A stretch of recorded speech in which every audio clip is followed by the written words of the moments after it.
In a lavish aristocratic mansion, slave girls are being sold at auction to the highest bidders. These girls are all 14 and 15 years old.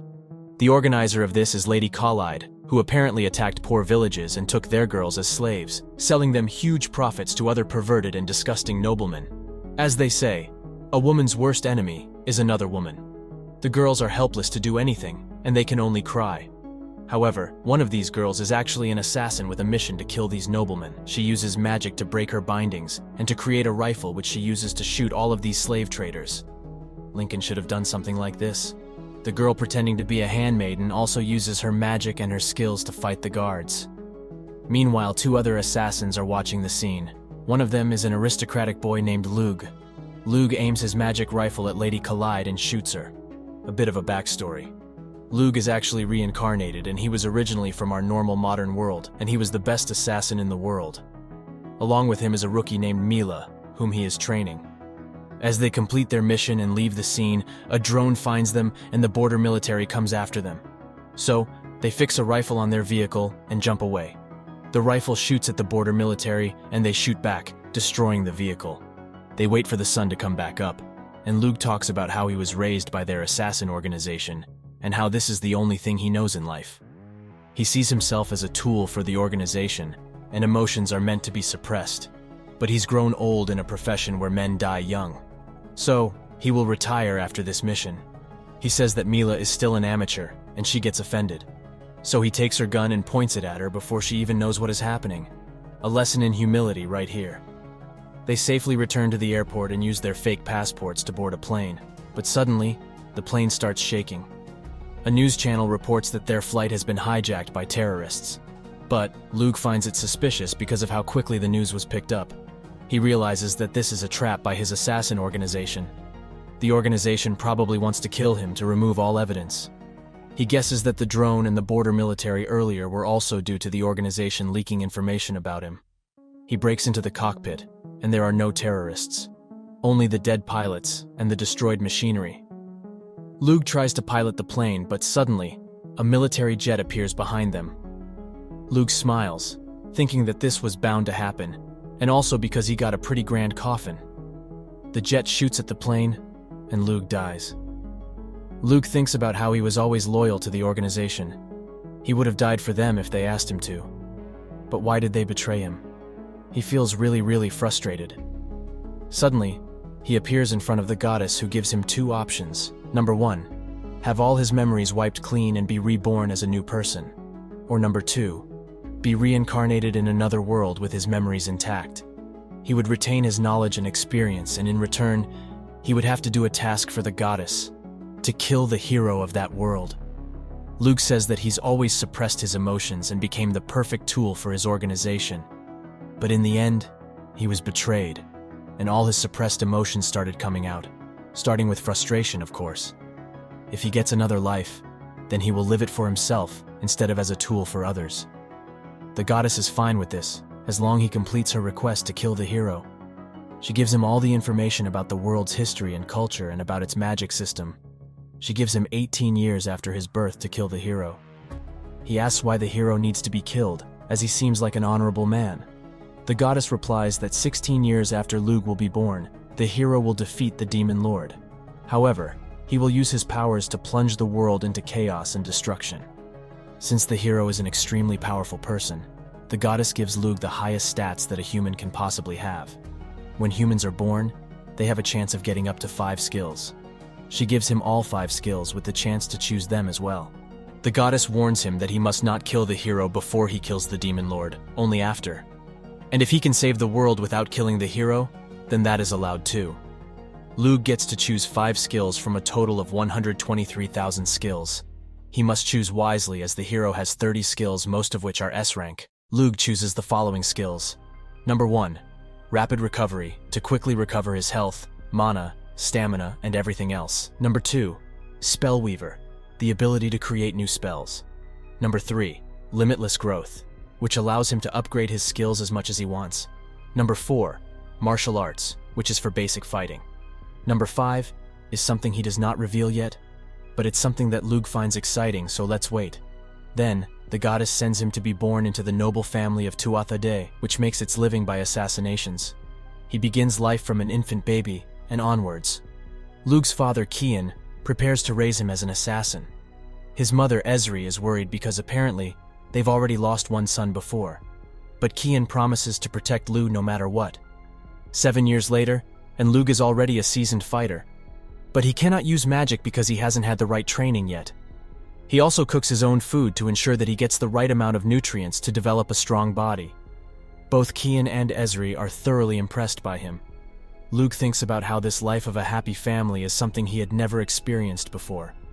Their house of Tuatha Dé has the public face of a medical house with great medical knowledge, but they're also secretly an assassination house that carries out the Alvan Kingdom's orders.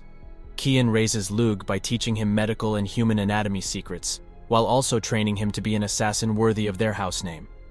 Sometime later, Cian gives him the mystic eyes of their house, which allows him to perceive mana and have greater eyesight, depth perception, and low-light vision. With this new eyesight, he can even see faraway things with great ease. Sometime later, Cian finds a magic teacher for Lugh.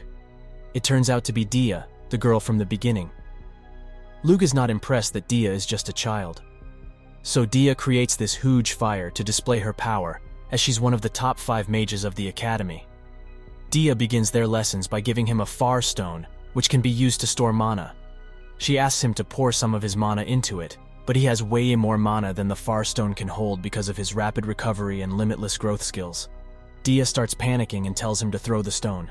When he does so, the stone explodes, releasing a huge energy. Lugh's parents are really happy that he has so much potential. Lugh realizes that he needs more far stone to defeat the hero, but Dia says that it's a special treasure from her home place. Not everyone can have them. The next day, Dia helps him activate his earth abilities first. He gets visions of letters. Dia says that it's a spell. The more spells he uses, the more new spells will be revealed to him. He uses the basic spell to create copper. The next morning, Lugh asks Dia to write down all the spells she knows. Then, they work out the differences between the spells to create new spells. Then, they try to create gold. But Dia gets a bad headache and faints. However, when Lugh tries it, he is successful because of his skill number 2, which allows him to create spells. Lugh transcribes this spell, and once it's written down, even Dia is able to use it. Next, they create a spell to create sniper rifles which they fire using fire magic. Now Lugh can use the weapon that he was most comfortable with in his previous life, but it's not enough firepower to take down the hero. So he creates a new spell that creates a cannon. Dia can't use it because she doesn't have enough mana, but she is happy with her rifle. Soon, it is time for Dia to leave. So Lugh creates a super strong and sharp dagger that can cut even paper and gives it to her as a thank you. In exchange, she gives the far stone that she wears around her neck. The next day, Dia leaves, promising to return soon. Then, Cian decides to tell Lugh the secret of their Tuatha Dé family. He takes Lugh to a prison full of death row inmates. The Tuatha Dé family conducts experiments on them to improve their medical skills, which they use to save people, but also to improve their assassination skills. Lugh asks Cian why he was raised to have feelings for other people instead of being raised to suppress his feelings. Cian replies that they are humans, not tools. They don't kill just because they are ordered to. They kill when they judge a person to be harmful to the Alvan Kingdom. Lugh is shocked by this answer, as this is a very different philosophy from the one he got at the organization. Then, Cian takes him to conduct his first kill. It's a 19-year-old prisoner who is guilty of armed robbery and murder. Cian commands Lugh to kill her as he sees fit. Since the girl had confessed to robbing and murdering innocent people, Lugh cuts off her hand and leaves her to die of blood loss. Elsewhere, a poor girl named Tarte has been abandoned by her family because they're too poor to feed her. You remember Tarte? She's the one at the beginning pretending to be a handmaiden. Anyways, on top of being abandoned, Tarte is now surrounded by a pack of hungry wolves. Meanwhile, Lugh has now turned 10 years old. He now has 8 years left to kill the hero, so he starts looking for an assistant who will be loyal to him and help him in his assassinations. However, the only people with high mana are noblemen or adults. As he's hunting around the forest, he comes across Tarte being attacked by the wolves. So he comes in between and kills them all with instant death blows. Then he cooks porridge for her. Tarte says that she's from a neighboring region where the people are suffering from that lord's taxes. so she was trying to come to Tuatha Dé, which was rumored to be more prosperous. Lugh reveals that he's the son of Lord Tuatha Dé and offers to take her in, but on the condition that she help him in his assassination work. He says that he needs her. This gives Tarte a new purpose in life and she accepts. Turns out Tarte has lots of mana, and that's the type of person Lugh wanted as his assistant. 40 years ago, the goddess actually sent another person to defeat the hero. He was the finest special forces soldier in his previous life, but in this new life, he has been a lazy glutton who doesn't care about fighting the hero at all. Back to Lugh. He is now 12 years old, and Tarte has been living with him for 2 years now. She has given her heart and soul to the service of Lugh. Lugh also takes her through the same training and physical examinations that his father took him through. Tarte has become a very good fighter, while also diligently studying various topics to sharpen her brain, but Lugh still thinks that she could do better. She tries to attack him from the back, but Lugh easily takes her down, saying she has to do better. She is not good enough with a knife yet. She is very good with a spear, but spears are difficult to hide. So, Lugh makes a spear that can be retracted and hidden with ease. Tarte's fighting skills are now more effective this way. 35 years ago, the goddess reincarnated the greatest samurai of his time to defeat the hero, but he foolishly fights without preparation and gets killed. Back to Lugh. He is well loved by all the people of his region, because he is always helping them directly despite being the Lord's son. Lugh has also replicated the Far Stone that Dia gave him, and created lots of them. He has been filling them with more and more mana to use them as weapons. Later, Kian asks him for a report on Tarte. Lugh confirms that Tarte shows no signs of lying, or of being a spy sent to steal the Tuatha Dé's family secrets. Kian trusts Lugh's analysis. Then he gives Lugh a final test, after which he will become a full-fledged assassin of the family. The test is to fight Kian. It doesn't matter if they win or lose, so the two of them fight in the forest. Lugh has the major advantage of having the goddess's blessings, his Tuatha Dé training, and his experience from his previous life. But his father is still a monster when it comes to this job, and Lugh has to struggle just to keep up with him. So, Lugh changes his fighting patterns, and manages to set a trap for his father, and it works. He wins. Kian congratulates him, saying that there is nothing more he can teach him, and Lugh must now start getting experience. Lugh joins Kian as they assassinate corrupted and evil noblemen in their country. Kian also says that Lugh must have an alternative identity which he can use to enter a target's home without sneaking in. He suggests making him a rich merchant's illegitimate son. This merchant has agreed to forge a new identity for Lugh because they apparently owe Kian a favor. Lugh will train to be a merchant until the age of 14, and this will be his actual final test. That night, Kian throws a party to name Lugh the heir to the Tuatha Dé family. Then, Lugh goes for his final test as the young merchant, Elig Baylor. For his new role of Elig, Lugh uses magic to change the color of his hair to black and wears glasses. Then they begin their new life in the town of Miltoy. In Miltoy, there is a group of poor orphan girls who have created a tourism network to guide newcomers in the city in exchange for a service fee. All of this was established by a young girl named Maha. Maha's father used to be a merchant before he passed away, and she picked up his lessons, which she now uses to survive on the streets with the other girls. One day, a group of thugs come after them. Maha uses magic to fight them back, but they are outnumbered, and the men kidnap Maha and her friends and take them to an orphanage. The owner, Torin, welcomes them by punching their friend Noine in the face. Torin and his men force the girls to do lots of labor work while giving them very little food to eat. One day, a powerful nobleman, Hermel, looks at the girls. Then he gives Torin some money. That night, they take Aoife outside and wash her. Then they put Aoife in a seductive dress and take her with them. Aoife comes back very late at night, and she seems completely depressed and starts crying in a corner. Maha tries to talk to her, but it's of no use. This happens a lot of times until Aoife loses all her focus and becomes broken. The other girls are also subjected to the same torture. Turns out, this orphanage is just a front for a prostitution ring. Noine refuses to do this any longer, and she cuts her own face to become ugly so that no one will buy her. Maha tries to stop her, but it's too late. This horrendous thing continues for the next 2 years. Maha has never been selected before because she was too young. But now, she has turned 12, and Torin considers using her as well. Maha becomes scared and thinks of scarring her own face. But suddenly, Lugh in his disguise stops her. Torin introduces Lugh to the girls as he's here to buy an assistant. Lugh chooses Maha and pays double for her. but Torin says that he will hand her over only after 3 days. Maha knows that Torin will use her as a prostitute for those 3 days, but she is too scared to say anything. That night, Torin washes Maha and takes her to Hermel.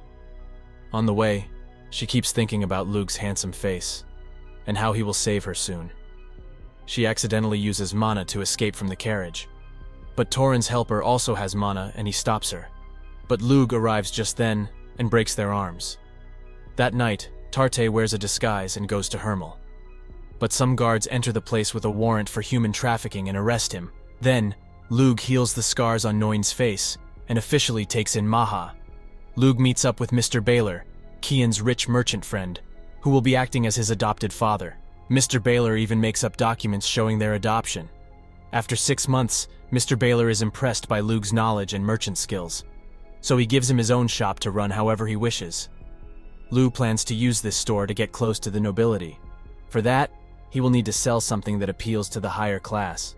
They decide on cosmetics, which will attract lots of noblewomen. But the town already has big cosmetic stores, so he needs something unique to break into the market. Since people who use cosmetics in this world get skin damage, he creates a moisturizer which will preserve the skin. This will be revolutionary as moisturizers don't exist in this world yet. Mrs. Baylor wears it and she is impressed by how soft her skin becomes. She also tests makeup on top of it and it does not damage her skin. She is impressed and promises to spread its use to her friends.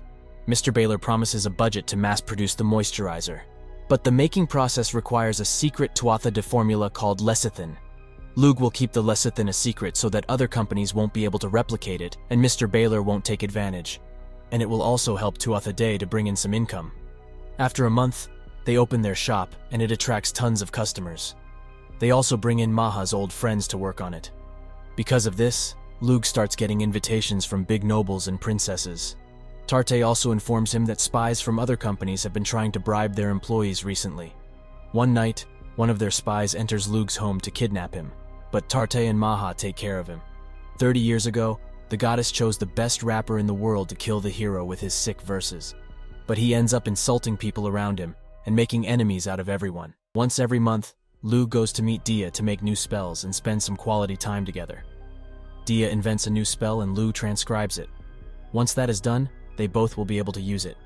They create several new spells, one of which is the reverse gravity spell which allows them to float even heavy things. One night, Lugh is sleeping next to Tuatha and Maha again when he gets a wet dream and jizzes his pants.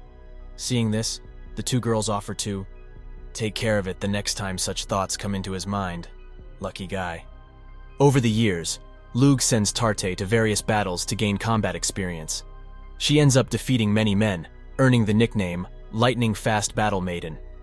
It has been 2 years since they came to this town, and Lugh is 14 years old. He has gained a great reputation amongst the nobility as Ilig Baylor, the cosmetics businessman, building a vast network and connections with many nobility in their area.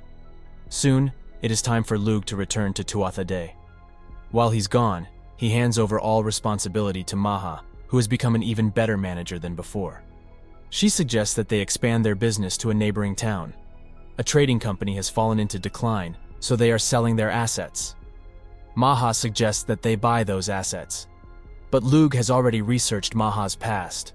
Her father was a super rich businessman, but their right-hand man betrayed him. He murdered Maha's father and took over the company, which happens to be the same one that is in decline right now. So Maha plans to reclaim her father's company. Lugh does not tell her that he knows all this. He simply allows her to go ahead with her plan. Then, Maha's friends give him a gift of special herbal tea and thank him for everything that he's done for them. Then, Lugh turns his hair back to normal and returns to Tuatha Dé with Tuatha. On the way, they run into some powerful wolf monsters, but they're nothing in front of Tuatha. Since more and more monsters are appearing near human settlements, the hero should also be appearing soon. When they reach Tuatha Dé, the people welcome Lugh with excitement and give him vegetables to take home.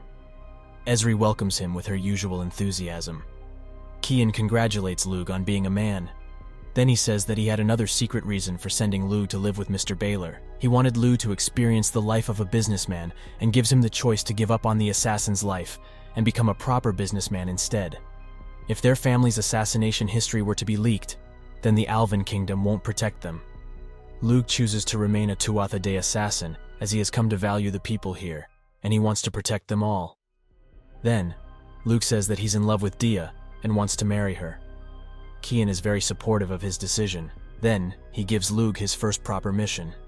One of their noblemen, Count Azba, has been selling military secrets to the neighboring kingdoms in exchange for drugs which he spreads all over the kingdom.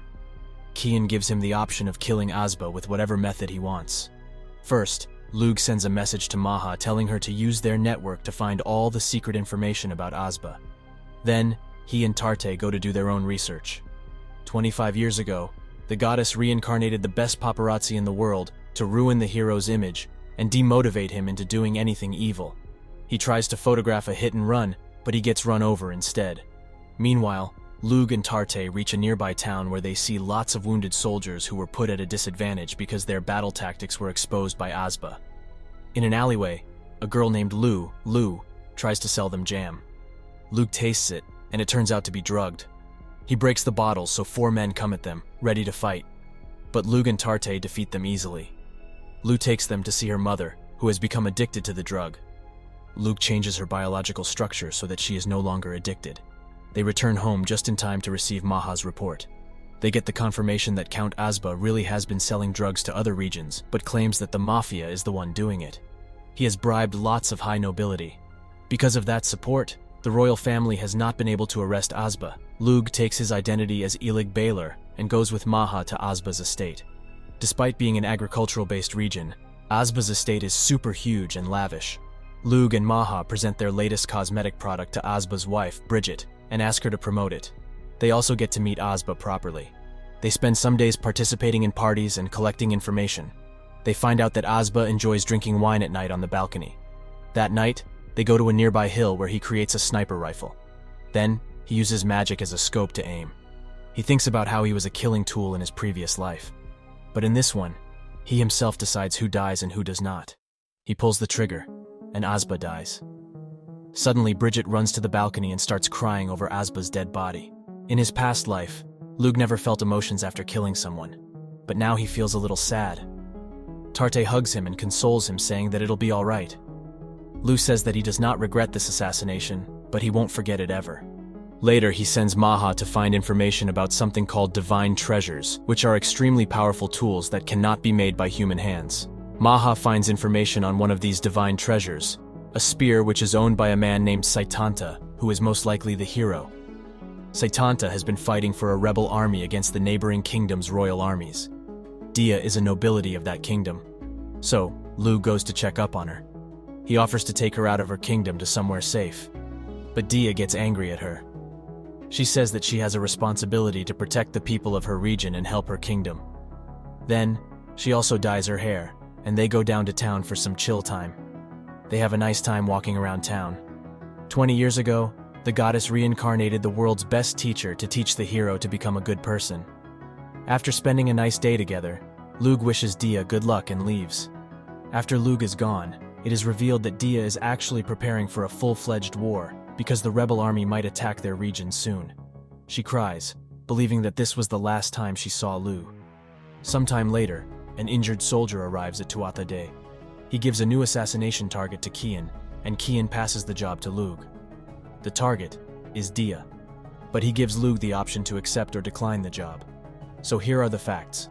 In the recent civil war, the royal army lost, and Dea's house lost a lot of its power. Now, other noblemen are trying to marry Dea because she's beautiful, a skilled mage, and from a noble family. Dea's father was ready to surrender to make sure their family remains strong. Dea also agreed to it. However, the people of her region do not want her to be married off to some disgusting nobleman. They fought against any nobleman who came to marry Dea, resulting in a civil war in that region. So Dea's own father put an assassination on Dea to end this unnecessary bloodshed. Lugh and Cian come to the conclusion that Dea's death can be faked. Cian admits that in his past, he has also fought for someone other than the Alvan Kingdom. It was for his wife, Ezri, who is actually a relative of Dea, making Dea and Lugh cousins. Now, Lugh is also making a similar decision. Lugh and Tarte use mana to run to Dea's town. Tarte uses a wind spell to cancel out their air resistance, which helps preserve Lugh's own strength and mana. After traveling for a long time, Tarte reaches her limit. Lugh thanks her for bringing him all this way with so much of his energy preserved. He finally reaches the castle where there are 1,500 enemies, while Dia's own guards are only 200. So he creates a sniper rifle and shoots down many of the powerful commanders who can use mana. Turns out, Dia's 200 men have been holding out because she has also been using her own rifle to push back the attackers. Then, he fills several far stones with fire and wind mana and shoots them at the attackers, creating a medieval grenade launcher. Seeing this confusion, Dia's soldiers charge at the enemies. Lugh uses this opportunity to sneak into the castle. He needs to fake Dia's death so that this fighting can stop. But suddenly, Lugh senses danger as he used to before. Turns out, the hero, Tuatha, is here. He throws the divine treasure straight at them, and Lugh manages to deflect it just a little. Lugh is shocked to see that Tuatha has so much mana. So, Lugh quickly creates a cannon and shoots at him. However, it hardly hurts him. He has a powerful skill called Berserk which multiplies his strength when he gets angry. He gives them a choice. Either he will kill them all, or their best fighter will duel with him one-on-one. Meanwhile, Kian gets a message with important information about the hero. Back to the battle, Lugh realizes that he has to accept Tuatha's duel. He also knows that he'll most probably lose. So he creates a large piece of tungsten and does something to it.